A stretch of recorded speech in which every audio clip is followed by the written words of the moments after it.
You're just dead weight, Victoria said with a smirk as she strolled around my desk. We're cutting costs, and frankly, your position is unnecessary. The office fell silent.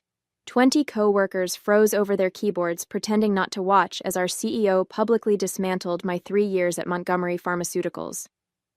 You barely contribute in meetings, she continued, voice carrying across the open floor plan. You question processes that have worked for years.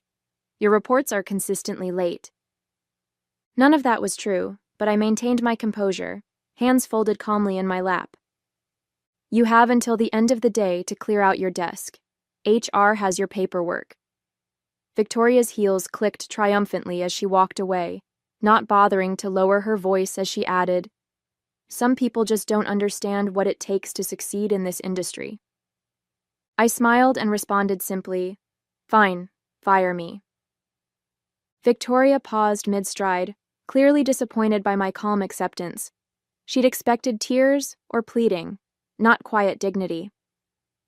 I'm Eve Montgomery, 47 years old, and what Victoria doesn't know is that I own 87% of the company that bears my family name. 3 years ago, I stepped down as the public face of Montgomery Pharmaceuticals when my father passed away, leaving me controlling interest. The board hired Victoria King to lead the company into a new era of growth, unaware I had very specific plans of my own. Rather than watching from afar, I wanted to understand how our company operated from the inside. With a new hairstyle, my mother's maiden name on my ID badge, and a mid-level position in research analytics, I became invisible, just another employee. For 3 years, I observed. I documented cost-cutting measures that compromised quality.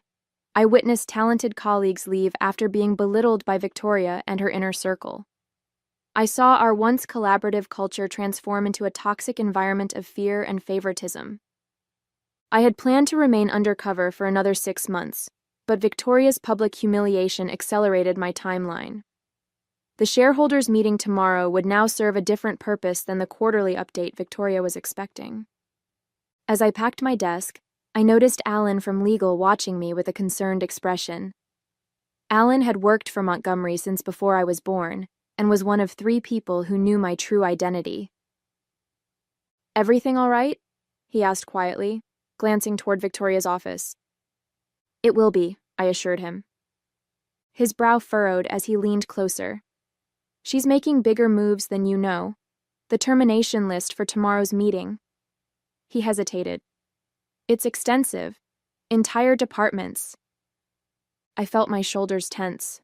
This was worse than I had anticipated. Victoria wasn't just changing our culture. She was dismantling the company's foundation to boost short-term profits. Thank you, Alan, I said, meeting his eyes meaningfully. I'll see you tomorrow. Montgomery Pharmaceuticals wasn't just a company to me, it was my heritage. My grandfather started in his garage, developing affordable alternatives to expensive medications. My father expanded it into a mid-sized operation respected for both innovation and integrity.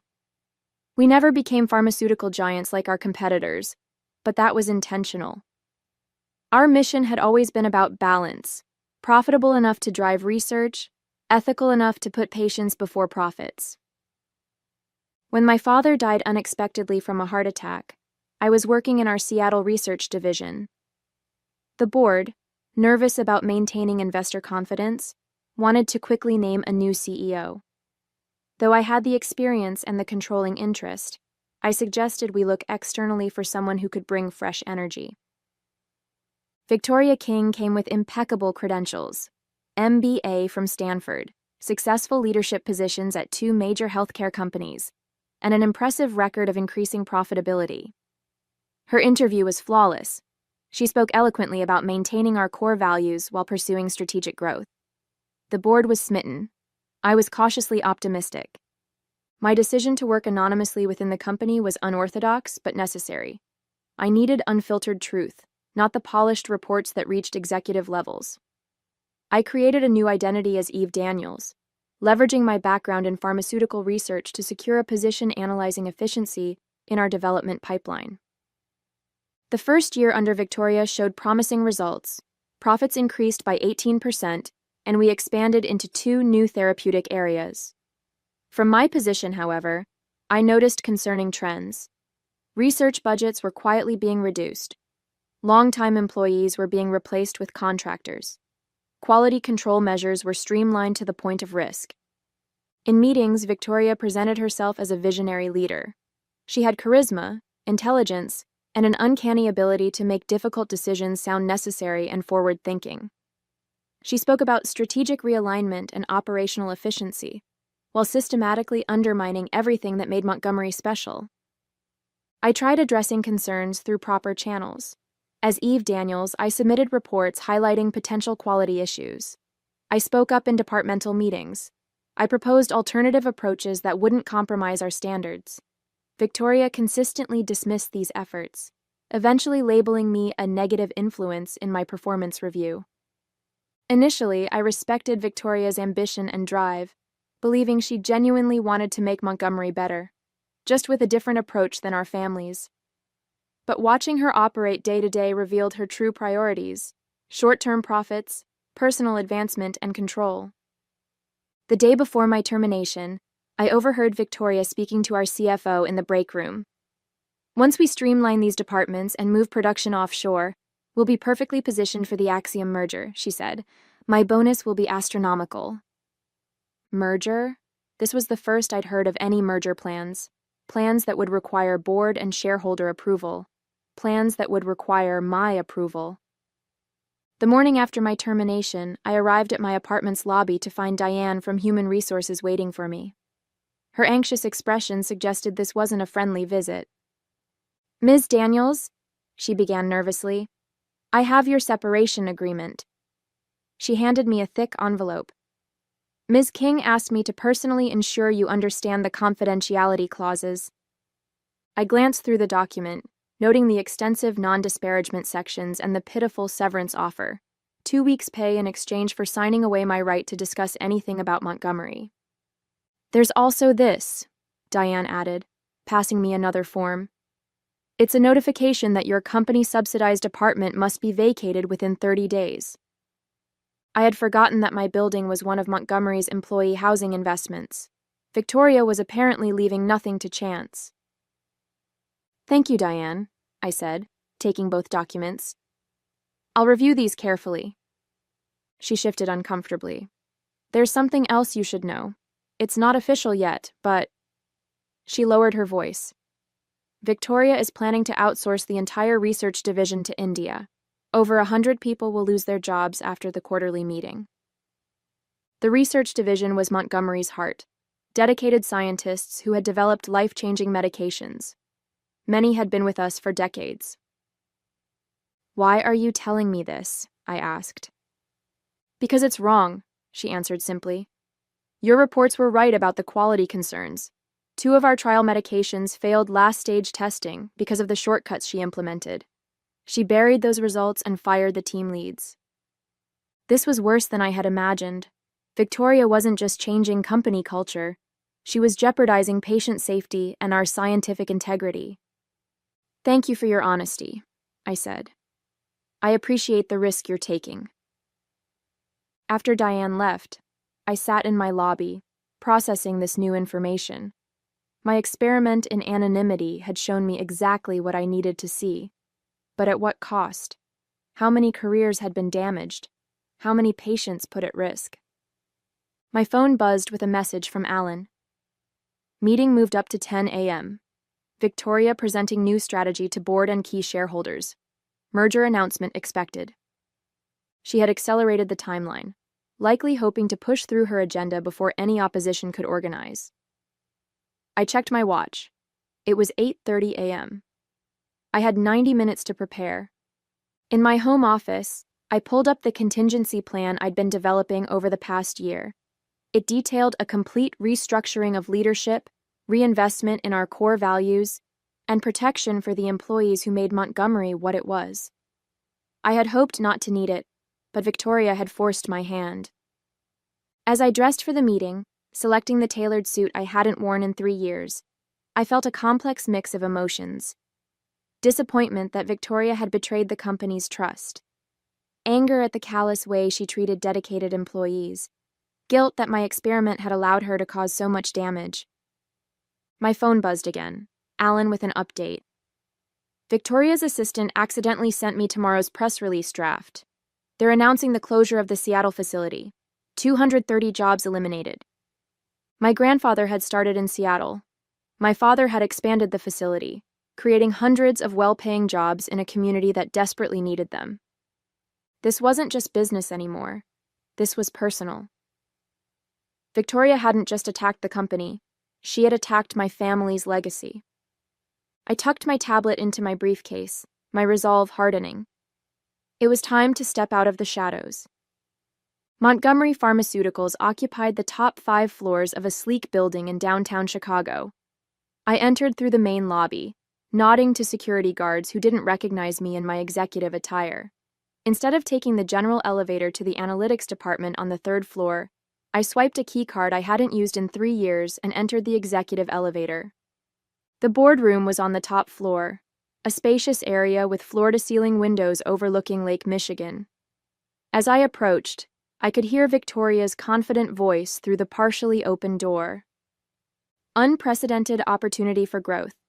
The Axiom merger will position us to compete with industry leaders while providing exceptional shareholder value. I paused, listening. She was already discussing the merger, presenting it as a foregone conclusion. What about the research division, someone asked. Harold Jensen, our longest-serving board member. Montgomery's reputation is built on innovation. Research can be done more cost-effectively elsewhere, Victoria replied smoothly.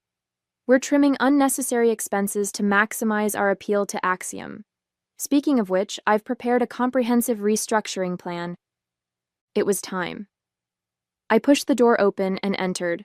14 faces turned toward me, expressions ranging from shock to confusion to, in Alan's case, carefully concealed satisfaction.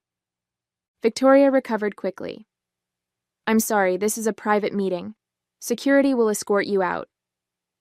She reached for the phone, but Harold spoke first. Eve, is that you? Hello, Harold, I said calmly, setting my briefcase on the table. It's been a while. Victoria's hand froze mid-reach. Eve? As in? Eve Montgomery, I confirmed, majority shareholder and former CEO.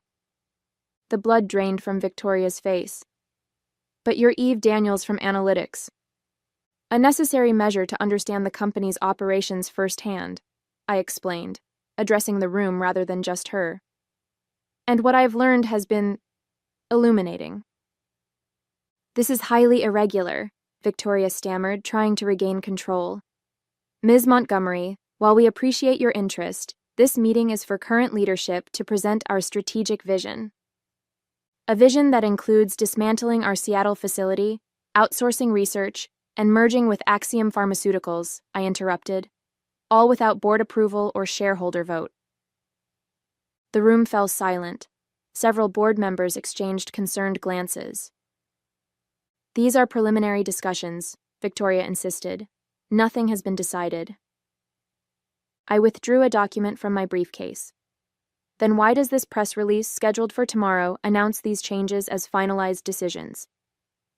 I placed copies in front of each board member. Victoria's expression hardened as she recognized the document her assistant had accidentally sent to Alan.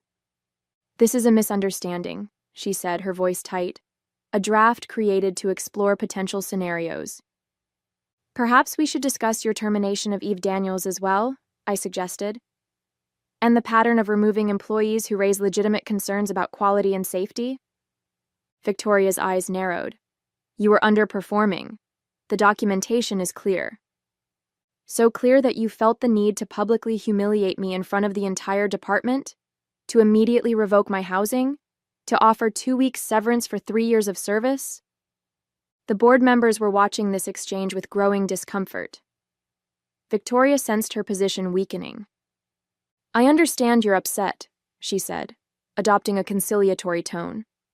But these decisions, while difficult, are necessary for Montgomery's future. The pharmaceutical landscape is changing and we must adapt. For a moment, her confident demeanor made me doubt myself. She was masterful, presenting harmful cuts as inevitable adaptations. No wonder the board had been persuaded by her vision. "You're right about one thing," I conceded. "We do need to adapt." Victoria smiled, sensing victory. "I'm glad you understand." "Which is why," I continued, "as the majority shareholder of Montgomery Pharmaceuticals, I'm calling for an immediate vote of no confidence in your leadership." The smile froze on Victoria's face. "You can't do that." "Actually," Alan interjected, sliding a document toward her, "according to company bylaws, she can—" Victoria's composure cracked. "This is absurd. The board appointed me CEO. Only they can remove me." "With all due respect," I countered, "that's not entirely accurate." I distributed another document to the board members. Article 7, Section 3 of our corporate charter grants the majority shareholder emergency removal powers if the CEO acts contrary to company interests without board approval. The board members began reviewing the document, heads bowed in concentration. Victoria remained standing, her knuckles white as she gripped the edge of the table. "The merger discussions were preliminary," she insisted. "Nothing has been signed." "But you've already taken concrete actions," I pointed out. "You've terminated employees, compromised quality protocols, and prepared public announcements, all without proper authorization." Harold Jensen cleared his throat. "Eve is correct about the charter provisions. However, we should discuss these accusations thoroughly before taking any action." I nodded. "I agree, which is why I've prepared this." I connected my tablet to the room's display system. The screen filled with a detailed timeline of changes implemented under Victoria's leadership. Research budget cuts disguised as efficiency measures, quality control reductions hidden in technical jargon, terminated employees who had raised concerns, failed drug trials that never appeared in reports to the board. "Where did you get this information?" Victoria demanded. "I worked in the company for 3 years, documenting everything," I replied. "But what truly concerns me is this." I switched to the next screen. A financial analysis showing how these changes, while boosting short-term profits, had created substantial long-term risks. Pending lawsuits from patients experiencing side effects from hastily developed drugs, potential FDA violations that could result in massive fines, and the imminent loss of our most experienced researchers.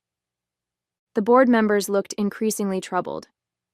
Victoria must have sensed the mood shifting because she abruptly changed tactics. Even if there were some procedural oversights, she argued, the results speak for themselves. Profits are up 42% since I took over. Our stock has nearly doubled. "At what cost?" I challenged. "Our reputation for quality? The safety of our patients? The institutional knowledge of employees who built this company?" "Business requires tough decisions," Victoria said dismissively. "Your father understood that, even if you don't." The mention of my father ignited something inside me. My father understood that Montgomery's success was built on integrity and innovation, not cutting corners for quick profits. Victoria smirked. "Your father also understood the importance of professional leadership. He specifically requested an experienced CEO take over after his death because he wasn't confident in your abilities." The words hit like a physical blow. Had my father really doubted me? Had he shared those doubts with Victoria? "That's not true," Harold interrupted, his usually calm voice sharp with anger. "Robert Montgomery never said any such thing. I was his closest friend on this board, and he was immensely proud of Eve's contributions to this company." Relief flooded through me, followed by renewed determination. Victoria was lying, desperately trying to undermine my confidence. "Ms. King," Harold continued, "I think it's time you step outside while the board discusses these matters." Victoria's expression hardened. "I don't take orders from—" "Security can escort you if necessary," Harold suggested mildly. After Victoria reluctantly left, the boardroom erupted in concerned discussions. I remained silent, letting them process the information I'd presented. Finally, Harold called for order. "Before we vote, there's something you should all know." He looked directly at me. Victoria hasn't just been planning a merger. She's been negotiating to sell Montgomery's proprietary research to Axiom separately, research Eve's team developed before Victoria arrived. Shocked murmurs filled the room. This wasn't just about jobs or cost-cutting anymore. Victoria had been planning to sell the company's most valuable assets, innovations that could help millions of patients, for her personal gain. "How do you know this?" I asked Harold. He slid a folder across the table. "Because Axiom approached me last week, thinking I was already aware of the arrangement." Inside were emails between Victoria and Axiom's CEO, discussing the sale of our research portfolio for a fraction of its value, with a substantial consulting fee directed to Victoria personally. The betrayal was complete. Victoria hadn't just compromised our company's values, she had betrayed its very purpose. The board's vote was unanimous. Victoria would be removed immediately. However, her termination alone wouldn't solve our deeper problems. The company culture had deteriorated, trust was broken, and we needed to prevent similar situations in the future. "We need to announce this change before markets close," said Elise Chen, our marketing director. "Otherwise, rumors will spread." "And what about the Seattle facility?" "The research division," asked another board member. "Victoria's team has already set those wheels in motion." "I have a comprehensive transition plan," I assured them. "But we need to move quickly. Victoria won't leave quietly." As if on cue, the boardroom door flew open. Victoria stormed in, followed by two men I didn't recognize. "This emergency board meeting violates proper notification procedures," she announced triumphantly. "My legal team agrees that any decisions made today are invalid." The lawyers behind her nodded confidently. One stepped forward. "As outside counsel for Montgomery Pharmaceuticals, I must advise the board that proper protocols for CEO removal haven't been followed." "You're not our outside counsel," Allen countered, rising from his seat. "Brenner and Associates has represented Montgomery for 30 years. "Not anymore," Victoria said smugly. "I terminated that relationship last month. Collins and Westfield now represents us." This was a complication I hadn't anticipated. If Victoria had changed our legal representation without board approval, it could create enough confusion to delay her removal. Markets would close, rumors would spread, and she might have time to implement her plans. "This is outrageous," Harold protested. "Changing legal counsel requires board approval." "Which I received," Victoria countered, producing a document. 3 board members signed off on it. I examined the document. 3 signatures appeared at the bottom, board members Victoria had personally recruited after taking over. "We need to adjourn and sort this out properly," one of Victoria's supporters suggested.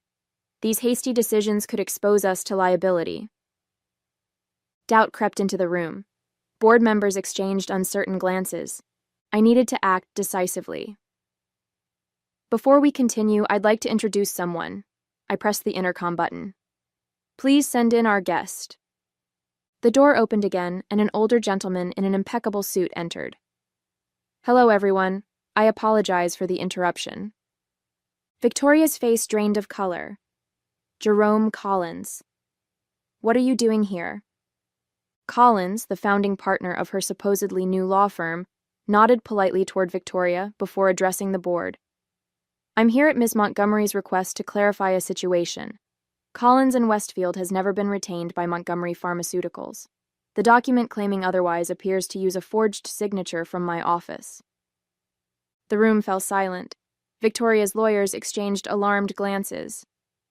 "Furthermore," Collins continued, "I should note that impersonating legal counsel constitutes fraud. These gentlemen," he gestured to Victoria's lawyers, "are not attorneys at my firm." One of the men slipped quietly toward the door. "Additionally," Collins added, "I've reviewed the corporate charter Ms. Montgomery provided. Her authority as majority shareholder is quite clear." Victoria's desperate gambit was collapsing, but she had one card left to play. "Even if you remove me," she said, turning to the board, "you can't undo the agreements already in place. The Seattle closure, the research outsourcing, those plans are already filed with regulatory bodies." "Actually," I interjected, No regulatory filings have been submitted. I checked this morning. And our preliminary agreement with Axiom, she challenged, is subject to board approval, which it never received, Harold added. Victoria's face contorted with fury. You planned this all along, didn't you? Working undercover, gathering information, you set me up. No, Victoria, I replied calmly. You did that yourself when you prioritized short-term profits over our company's integrity. She turned to the 3 board members she had appointed. You need to support me on this. Remember our discussions about your compensation packages after the merger? The implication of improper arrangements hung in the air. 2 of her appointees shifted uncomfortably in their seats. The third, however, straightened his posture. Ms. King, are you suggesting we had some sort of personal arrangement regarding the merger? Because that would constitute a serious breach of fiduciary duty. Victoria realized too late that she had implicated herself in yet another ethical violation. Her last support on the board was evaporating. As security arrived to escort Victoria and her fake legal team from the building, I took my seat at the head of the table. The position had been mine all along. I had simply needed to reclaim it. The next morning, I arrived early for the company-wide meeting I had called. The auditorium filled quickly with anxious employees who had heard rumors but knew nothing concrete. My former colleagues from the analytics department did double takes when they saw me at the podium, dressed in executive attire rather than my usual business casual. Victoria had been scheduled to announce the strategic restructuring at this meeting. Instead, she was clearing out her office under security supervision. Good morning, I began once everyone was seated. For those who don't know me, I'm Eve Montgomery. A murmur rippled through the crowd. Some of you knew me as Eve Daniels from the analytics department. That was by design. For the past 3 years, I've worked alongside you, experiencing firsthand the changes in our company culture and operations. I outlined briefly what had transpired: Victoria's removal, the canceled merger, the saved jobs. With each revelation, the tension in the room gradually transformed into cautious relief. Yesterday, Victoria King fired me, calling me dead weight. Today, I want to address what makes someone valuable to Montgomery Pharmaceuticals. I clicked to the first slide of my presentation. Photos of employees from every department, from research scientists to maintenance staff. Value isn't determined by title or salary. It's measured by integrity, dedication, and commitment to our mission, creating affordable, effective medications that improve lives. I continued through my restructuring plan, not the one Victoria had envisioned, but one that reinforced our core values while adapting to market realities. No mass layoffs, no quality compromises, no abandoned research projects. Additionally, we're implementing a new board position specifically representing employee interests, ensuring your voices are heard at the highest level. As I spoke, I noticed my former supervisor from analytics wiping away tears. Nearby, researchers who had feared for their jobs were smiling with renewed hope. Finally, I concluded, I want to acknowledge the toxic leadership environment many of you have endured. That ends today. The auditorium erupted in applause, hesitant at first, then building to a thunderous affirmation.